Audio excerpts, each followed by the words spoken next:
Hey, it's Clay Trader, and this will be a video chart on ticker symbol CAPR. We will take a look at the 30-minute time frame. Real quick, what do I mean by 30-minute in case maybe you're new to charts? Instead of each one of these candlesticks here representing 1 day's worth of price action, which is what you would normally see, each one represents 30 minutes. So while this here may look like several days worth of time, it's actually just today's price action broken down into 30-minute time slices. I like to this time frame. I think that does a good job of telling the quote-unquote story of the price, and then makes mapping out levels of support and resistance a bit easier to see. I've done this analysis several times in the past, so that's where the red line and green line hairs are coming from. But definitely before any updates, want to do a little house cleaning here and just go ahead and delete these green lines out of here. Sure, they still pertain to the chart. They're just not relevant.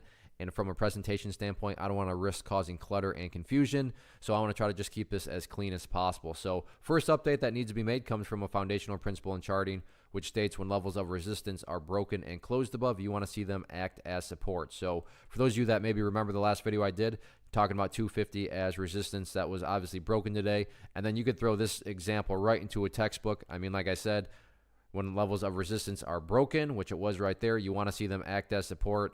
And look at that on the pullback there, right from where it bounced at 250. So a great example of a pullback to support, and then up it went. So 250 definitely, that ideal level of support. Now taking a step back though and looking at the big picture of things, meaning if the price does fall below 250, it's not like that means it's the end of the world or anything like that. But from a very simplistic point of view in terms of just gauging the health of the overall price movement, keep an eye on that purple line right there, the 50-period simple moving average. Keyword there being moving. So as time goes by, that purple line is just going to keep on moving itself higher and higher. So easy way to look at this is as long as the price stays above that purple line, as the purple line moves itself over, over time, then the bulls are in full health. The bulls are in full control, full strength. However you can best visualize that, no questions asked. What about areas of resistance? For this, I'm actually going to change time frames and look at the daily time frame because we're going to have to go back into the chart's history. As you can see, long time since the price has been up this high. So now each one of these candlesticks does indeed represent a single day's worth of time. So let's see, what is right there? What is that? $3.12.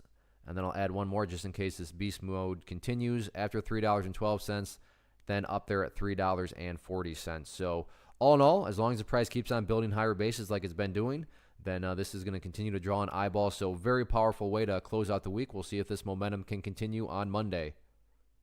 One of the biggest questions that I get is, hey Clay, how do you find the stocks that you trade? So what I've done is put together a free resource guide where I talk about the tools that I use to locate stocks that I find interesting and think may have potential. So if that sounds like something that could add value to you as a trader, then click on the image that is up on the screen right now and I will email you the guide. The guide itself is very short and to the point, and best part, it's completely free.